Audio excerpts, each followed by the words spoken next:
Well, let's first talk about, do we recognize that there are sensory differences in children with autism? And the answer is yes. There is a significant body of research that documents the sensory differences in children with ASD. And many feel that the unusual behaviors that we see in kids with autism are a reaction to their unusual processing and registering of information taken in from the world. But depending on which study that you look at, from 42% to 80% of children with ASD demonstrate unusual sensory responses. In my mind as a clinician, I rarely see a child with autism that doesn't have even a small amount of unusual sensory differences. But then again, we all have sensory differences. You know, we have people that don't like tags in their clothes. We have people that don't like to drink hot coffee but like lukewarm coffee, things like that. So we all do have a range of sensory differences, but certainly we see more exaggeration or extreme range differences in children with autism. Our senses bring in just literally streams of information to our bodies, some which we totally ignore. We don't really even pay attention to. We register it when our attention is brought to it, but for the most part we ignore. Some we are aware of, but we don't act on. You know, so for instance, I may be aware that I had to wear pantyhose to this wedding and they're not very comfortable, but I'm not going to do anything about it. I can't do anything about it.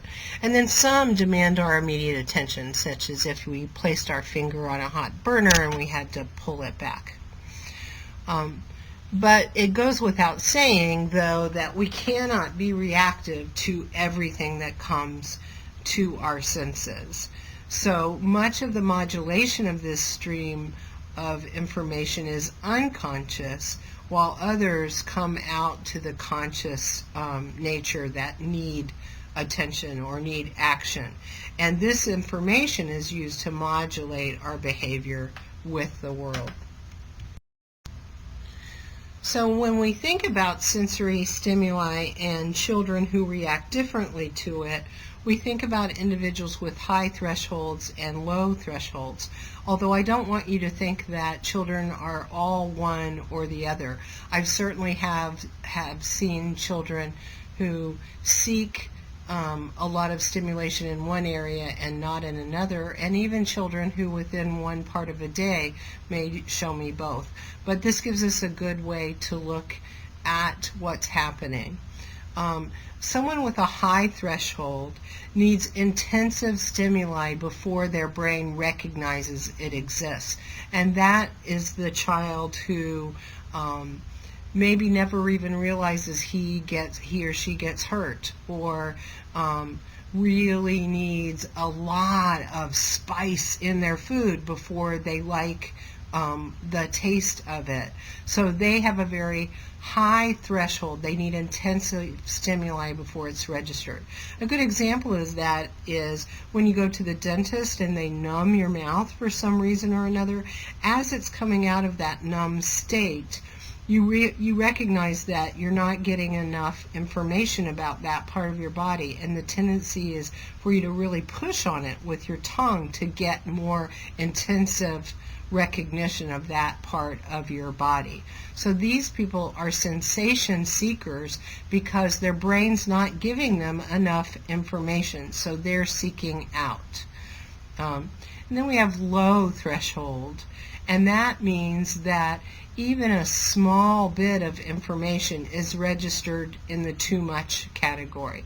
So they really avoid sensory input. They're the ones that don't like tags. I've even had mothers who, in order to keep their children in clothes, would make them jumpsuits that Velcro down the back, because otherwise the child would rip their clothes off because the clothes themselves were too much information. And these children have a lot of anxiety and depression because they are uncomfortable a lot of the time and fearful about what the world's going to bring them that they may register too intensely. Sensory influences. Things that, one thing that really influences sensory information is habituation. So it's really influenced by novelty. For instance, if there's a loud horn, well, I'll give you a really good for instance. My daughter lived in an apartment when she first started to go to college that was right behind some train tracks, therefore the low rent, right? And when I first used to go visit her, I would jump out of my skin every time that loud train horn came by. But over time, I got desensitized knowing what it was, and I knew it was going to happen, so I didn't jump anymore. So that's habituation. It's also influenced by internal states, such as tired, hungry, angry, scared, ill. You have much lower thresholds and you're much more reactive. You know, if I've had an incredibly emotional day for some reason and I come home, if my husband slams the door on purpose, or not on purpose, but by accident, I might jump much higher. Or I may be bothered by my clothes more. I have to get out of my clothes. I have to get comfortable because I'm in a very delicate emotional state. So what that's telling you is that your emotions and your senses are deeply tied, and you need to be respectful of that in children. You know, a lot of times I hear, well, they better just get used to it. It's going to be like that in the real world anyway. And that's not fair. They need guided desensitization and guided actions to be able to integrate what's happening to them, because their systems are different.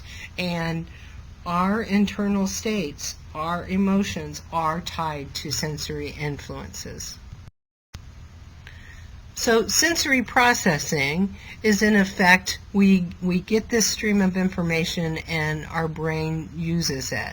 So effective use of sensory information, when information from different sensory systems are processed, organized, and combined to produce an adaptive motor response.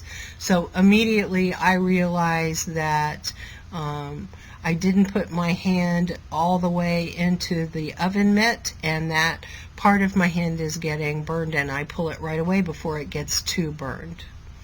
So the central nervous system combines information from multiple receptors to produce a reaction, and that's that protective response, which is so automatic. Discrimination can really limit a response.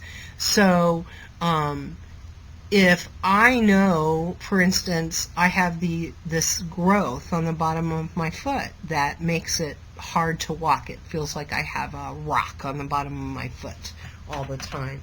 And so I'm trying to get that off. And I know that that the burning's going to hurt, but I shouldn't pull my foot back. So I'm discriminating that that's good pain and I should bear through it, so it limits my response. The proprioceptive input is the only one that doesn't have a conscious override. So for those of you that don't know what proprioception is the information your brain gets about your muscles and its interaction with the world. So for instance, if I hold out my hands to one side and open up my fingers, my brain knows, oh, your hands are extended and your fingers are open. I don't have to look at it to see where my hands are. That's the proprioception sense of getting it through your body.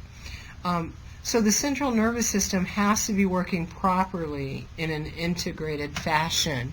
So if we think back on our neurology and realize that the child with autism may not be getting integrated information about their senses or what to do with it, you can see where sensory processing would go awry.